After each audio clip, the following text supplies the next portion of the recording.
Alright, busan for menchacho bibi anam samo bibi akwa abadie menfambra Nkasa TV so Nkasa kasa boso na edu sisi subscribe to my channel like it for adwen share so good comment section kamaka yɛbɛhwɛm ne akenkan ne nyinaa ma mo fɛfɛɛfɛ abusuafoɔ yɛmbɔ nwura ne nsɛm ntentem yɛ ɛkɔ akɔpii mu wɔ ɛyɛ Nana Addo Dankwa Akufo-Addo akakye bi kɔpii mu wɔ the state of nation address de bɛto abɔnten na ɔkasa wieɛ no ɛna NDC foɔ ɛma no baaba yoo kyɛ sɛ mekyɛ sɛ ɔmo kyerɛ ne sɛ ɔmo baabae NPP amanekɔ no baabae waban atwam ɛne adeade bebree ama sisi ɛyɛ NDC amanekɔ no so kyante sɛ ɛyɛ sisi ɔmo nso aban ɛna ɛwɔ so nneɛma bebree ɛkɔ so na mɛpɛ sɛ ɛkɔ akɔtie nsɛm no nkyɛn mu subscribe to my channel like it ɛfɔ adwenkyɛ gu comment section kamakama mede obi bi ase. Thank you, Right Honourable Speaker. Honourable Speaker, I'm grateful for the opportunity to thank His Excellency the President for the message on the state of the nation that he has just delivered. Mr. Speaker, I need to remind you that the people of Ghana have already given their verdict on the true state of the nation. And that verdict was very, very clear. Economic hardship, huge debt overhang, high youth unemployment, hopelessness, and more. We have come to the end of the road for what has been undoubtedly the worst government under the Fourth Republic. Right Honourable Speaker, this abysmal record was confirmed on December 7th when the people of Ghana returned the most overwhelming and emphatic vote of rejection of any government ever witnessed under the Fourth Republic. Mr. President, you will be remembered as the first president who was cushioned by the IMF when you began, and you are still being cushioned at the end of your term. Mr. President, you left something very important in your account. You left out an account of your promise to God to build him a cathedral.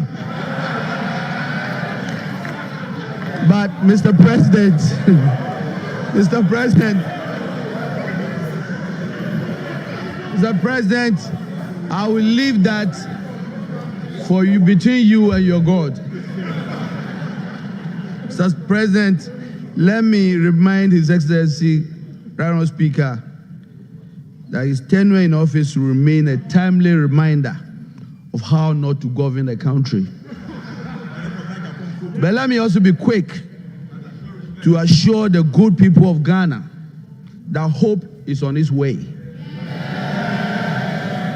And President John Dramani Mahama and the NDC, we can once again glean a brighter future from the throes of despair. Together we will work hard to lift ourselves from this historic low and reclaim our place, our glory as the Black Star of Africa. Once again, fellow Ghanaians, we are comforted and strengthened by the following words of Scripture. And I'm quoting Exodus chapter 14, verse 13. And I quote, "And Moses said unto the people, Fear you not, stand still, and see the salvation of the Lord, which he will show you today. For the Egyptians whom you have seen today, you shall see them no more." Bye-bye, Mr. President. It is finished. With that, Mr. Speaker, I thank you very much.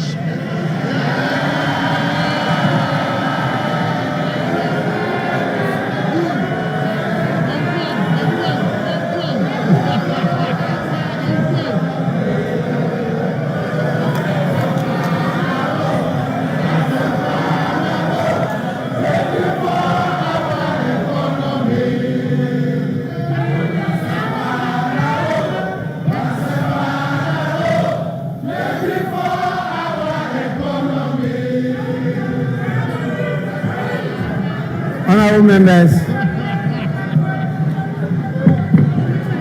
honorable members, honorable members, I've taken note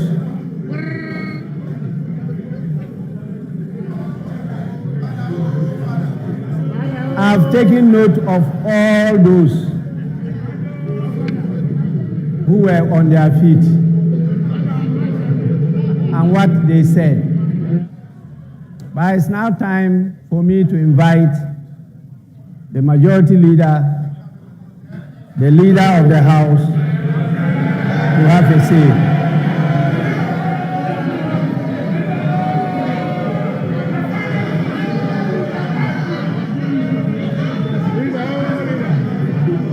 Mr. Speaker, thank you. Dr. Jane Nana Addo, the Vice President-elect, the first woman to occupy that status in our history.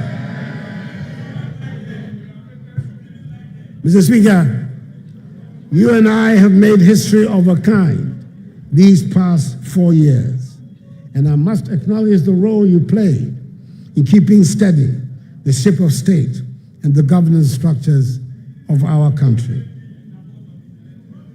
This was the first time the executive has to deal with not just a parliament with the slimest of majorities, but with a speaker from the opposition party.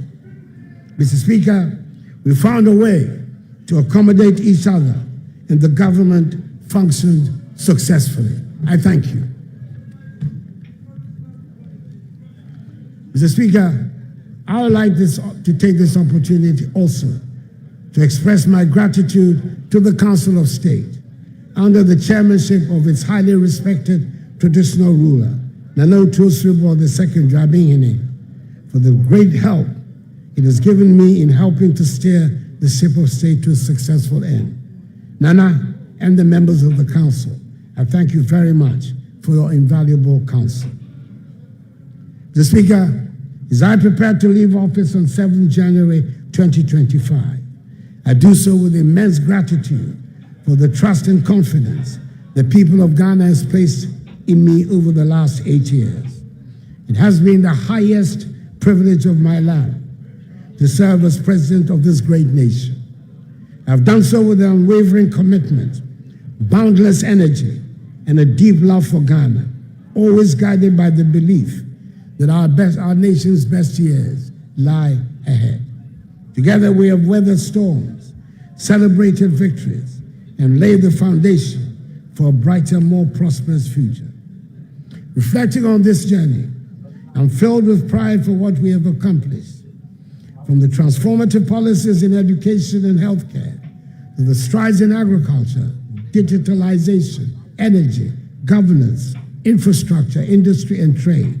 These achievements are not mine alone.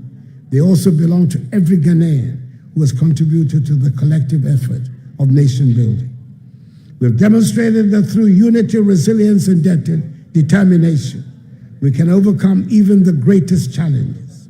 I'm confident that the progress we have made will inspire future generations to dream bigger, aim higher, and achieve more for our beloved Ghana. Mr. Speaker, as I take my final bow, I do so in the certain knowledge that our nation will go from strength to strength, and that freedom and justice has taken hold forever in our body politic. Mr. Speaker, I'm happy to hand over a Ghana that is safe, secure, united,